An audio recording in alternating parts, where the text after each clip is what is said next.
Okay. It's a question we got to ask. Do all roads lead to Putin? Abso-friggin-lutely. Okay, so here we are. Now, as has been the case recently, a bit of a controversy. And the controversy is regarding, is the player base of World of Warships eroding? And some people say yay, some people say nay. And depending where you get your data, it can be substantiated either which way. So we're going to go to a video from Flamu. Everybody's against Flamu because the guy's a bit of an egomaniac, but he knows what he's talking about. And he really has a passion about the game. He knows a lot about this game. The mechanics, the engineering aspect of it. He knows it like nobody else for the most part. So let's go to the main screen. Let's see what he's put together here. BH. And this is actually really interesting because for the first time we get to have a more in-depth look at the player numbers in World of Warships. So this is only the EU server now. And keep in mind that EU server is the healthiest and best performing server in the game by a massive margin. Okay. So 1 point here. He's talking about the EU server. So we're going to focus on the EU server here now. So this is how it's going on the EU server. So first of all, player gain / loss per month. This is people with 0 random battles and 0 win rate, meaning it doesn't take into account anything. It doesn't take into account how many battles you have. It doesn't take into account how much win rate you have. And this is basically based on account creation date and last battle date, ignoring the last 2 months. So if it hasn't been in, I think if you haven't logged in 2 months, it counts as a loss of the player. And well, okay, one other thing is I couldn't make out what website he was taking this from, but I did. I've got a screenshot of a Reddit, guy's name on Reddit. A guy posted that analyzed the numbers as well and posted it on Twitch through Reddit or vice versa. Well, account creation has obviously been steadily dropping off. There was a small spike in player gain here, but in response, the player loss has become increasingly worse. Now, games always lose and gain players. That's how games work in general. Some people start playing, some people stop playing. That's how it works. But obviously, the player loss chart has become much worse than the player gain. And if you just make it based on net gain and / loss per month, well, then it looks like this all of a sudden. It started going negative. Well, it kind of plateaued honestly around here. And this is, of course, 2020 is the CV rework. And ever since the CV rework, it's been going steadily. Then came submarines. And now it's been going steadily down until the point where, well, obviously. Okay, so if we look at this here, here's some data back at 2015. The blue, it's in the positive. And here on 2017, thereafter, it starts hitting some negatives down. Then 2018, back up a bit. And then 2018, it's starting to tilt a little bit down, very slightly. But then, as he said, CV rework and all these different changes. And that's where the guy from Reddit, he itemizes each one of those events. And we'll look at that soon. The trend... There's no real nice way of looking at this trend except it's brutal. It's brutal. This is not a good way to look at it. Like no matter how you look at it, this is very brutal in terms of players falling off. This is involving player gain / loss per month, players with plus 200 random battles. So this is people who have created an account and then played over 200 random battles. So this was just people have just created an account. This is people who have played an account and played over 200 random battles. Well, it's actually even worse because there's less new players who have started. There's less new players who have actually started. So the net more gain, leaving. well, it's pretty brutal here as well. Pretty much a net It loss starts all plateauing along. even earlier, 2018, and then it just drops off even further and Yeah. even faster.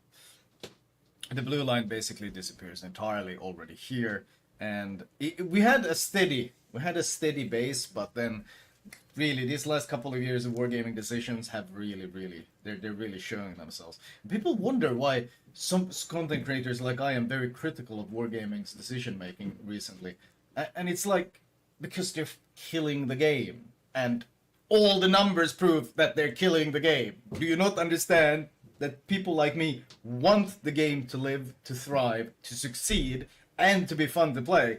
And everything wargaming is doing has the exact opposite effect. It becomes even worse, though, when you take into account people who have played over... So he's made a good point. He wants the game to thrive. He's providing the feedback, whether you like it or not. Feedback's important.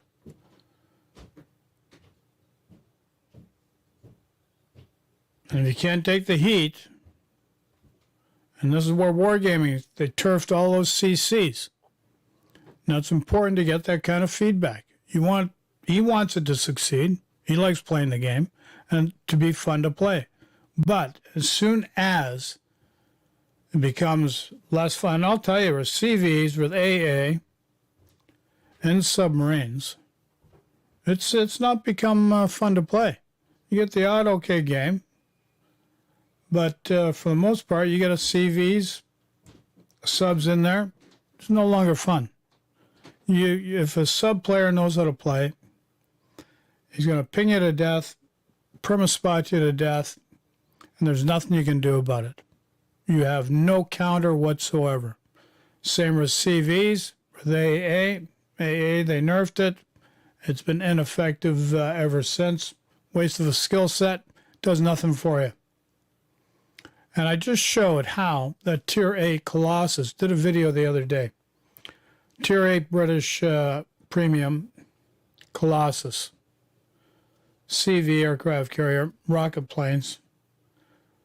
Now, I mentioned the Seattle is Tier 10, but Seattle's a Tier 9 American cruiser. But full health, one drop, he dev strike, took this friggin' whole Seattle right out with one shot. So you know the game is broken. Some guys like to play these advantages, makes them feel good, but it ruins the overall experience for the game. And eventually, while you're playing, there's got to be a fun factor. There's got to be a certain amount of balance towards fun. We understand you can't win every game, but it's important to have balance to make it a good experience. And a lot of guys may not win, but they know when they've had a good game, and they don't mind that. Over 2,000 random battles and have over 55% win rate. So this is what you would call the good players. These are the players that are good, above average, the good players. Yeah, above 55%, you've got a good win rate. Well, the good players started leaving earlier. And in the last couple of months, the amount of good players leaving this game has become absolutely fucking brutal. There's really no other way of looking at it. The player loss among the good players has been... It's been really fucking brutal. Like, this red chart is dropping hard. You can watch this video on his site, and you'll be able to find out where he pulls this data from. I just listened a couple of times, and I couldn't make it out. And it's getting so much worse. People have often said that the quality of random battles has gotten worse, the quality of gameplay has gotten worse, but we haven't really had much facts to back up. It's been mostly like speculation, mostly it feels worse, which is obviously, and people who run Matchmaking Monitor, they say, well, we see a lot more bad players on the teams.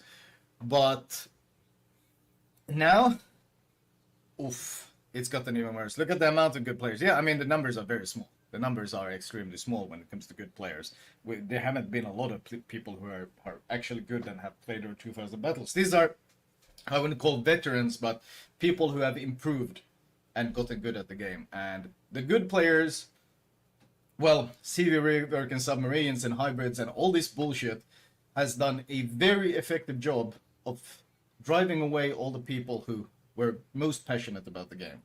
So, great success on that one. Great success on that one.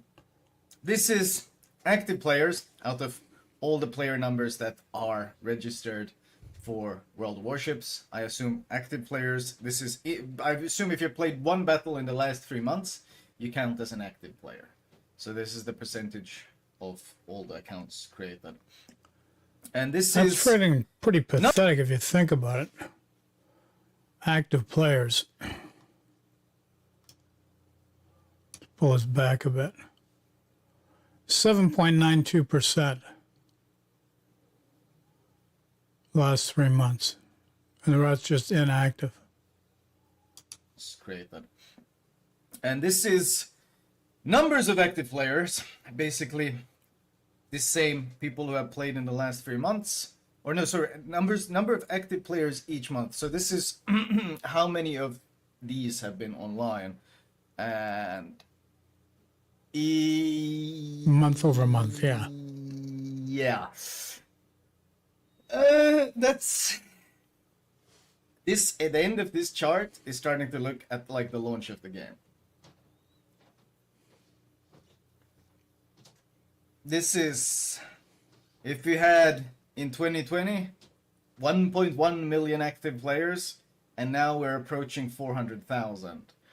That's a fucking brutal drop in player numbers. Like, it's a huge drop. Brutal. And it's been accelerating very quickly. This is 2022. This was 2022, and this is when they really started going ham on their shit decisions. This is where everything about war, like, it was bad. It was bad 2020, it was bad 2021, but 2022 is when they really started pumping out the dumbest, worst shit that they possibly could. And obviously that decision has heavily accelerated the drop in player numbers. Heavily accelerated. Like, when you say a company is driving a game into the ground, this is what it looks like when a company is driving a game into the ground. There's no way to look at this from a positive perspective. This is fucking tragic. This is fucking tragic. This is there's no beautiful way to formulate this. This is Wargaming's own actions just driving it down. Yeah, I have to agree with that. It's terrible to look at. It's fucking terrible to look at. Oh, interesting. How many people have hidden profiles? 0.6%. Players in a clan. I mean, to be fair, if they're inactive players, they might have gotten kicked and so forth. Yeah, so there you go. So there you go right there. You see the numbers going right down. Now let's take a look. And I've seen a trend. Okay, so here's a guy. He's on Twitter. This is a post on Twitter. He tweeted out, but it's from Reddit. Guy by the name of Sam's Bane Blade. So that very same chart, he's added events to it so you can understand the events. So let's go to the main screen now. Give you an idea. Okay, so here we are. This is 2018, the CV rework right here, this period in here. CV rework, still pretty high. And right here, the first time Puerto Rico, they brought in the dockyard. Puerto Rico was the first ship in, first run of Puerto Rico, not the most recent. And then here we have where subs are announced here in this point here. And then this point, Research Bureau is brought in. Numbers just keep declining each time they do each one of these moves. You watch this. Research Bureau went up a bit, now it's come down. This point here. Okay, so now subs with the ping announced in here. So this part where subs with pings came into the game. And then we have the time of Flamu, and all the CCs like Jingles and all these other guys left. And now you see it drop again. So all these CCs, whether you agree with those CCs or not, some had valid points, some didn't have valid points. A lot did because they've been around for a while, and they resonated with the player base. And you see each time, look what happened here. Ever since the CV rework till the CC Exodus, that's a big drop. Here we are about 870,000. And you've gone from over almost 1.2 million. It's a big drop. And then here we have the economy rework. Another big drop. And then we have the German and U.S. Navy subs for early access. Another drop. Super ships in the tech tree. Another drop. British subs and U.S. Navy hybrids, and keep dropping down. And here we are, maybe 450,000 here at this point. 450,000 from a high here of 1.2 million. So now you got to say, well, we got an issue here. We got a problem there, NASA. Houston, we got a problem. We definitely have a problem. So whether they like Flamu or not, it doesn't really matter. This game, we've seen it, every move they've made, you've seen how the regular player base has dropped down. So let me know what you think. You post in comments, things like that. I know I haven't been playing as much, and I'll tell you exactly why. Number one is the CVs and then the subs. It took a lot of the enjoyment out. So I got way back in playtime. Just the fun factor took a nosedive, and it really did. Few good games where you had it competitive, just regular ships, but when you got a CV that's OP and subs that can do whatever they want, especially if a guy knows what he's doing, it'll make your game miserable. You'll spend a game just being chased by a sub and do nothing. And that's not why you play the game. You play the game to have fun. It's a challenge and camaraderie, etc., etc. So let me know what you think. Post in chat or comment section. Everybody's input's valuable, whether we agree or not. And that should be understood. So thanks for watching. Love and peace to everybody, and stay safe. Thanks, folks.